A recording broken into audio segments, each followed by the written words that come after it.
پاکستان د چمن سپین بولدک پر لار د تګ راتګ شرایط سخت کړي. د پاکستان حکومت له تیرو 15 ورځو راهیسې د چمن سپین بولدک ویش دروازه باندې د تګ راتګ شرایط سخت کړي او هغو کسانو ته د ورتګ اجازه نه ورکوي چې د افغانستان کاغذي پیژندپاڼې ورسره وي. په سپین بولدک کې د طالبانو حکومت د کمې سیارۍ چارواکو د پاکستان د دغه ګام په غبرګون کې د هغو زرګونو کسانو چې هره ورځ د کرښې له بلې غاړې ویش بازار ته کاروبار لپاره ورځي باندې کړي دي.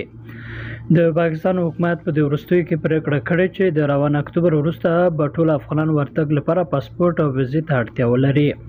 د بلوچستان د اطلاعاتو وزیر جان محمد اڅکزی وایي د دې پریکړې د پلي کولو لپاره به په کندهار کې خپل قونسلي چوپړونه پراخ کړي. دوی په افغانستان کې د طالبانو له حکومت هم غوښتي چې د ډیورنډ کرښې ته څیرمه سپین بولدک کې د ویزې د ورکړې اسانتیاوې رامنځته کړي.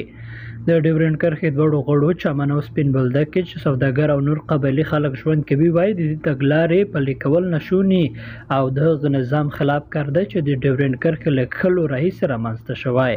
هغه کاروباریان چې روزګار یې د سپین بولدک او چمن ترمنځ پر تګ راتګ چلیږي او هره ورځ څو ځله وړې سوداګریزې غوټې په پټه د کرښې له یوې غاړې بلې ته اړوي وایي د اسلام آباد پریکړه ورته د منلو نه ده.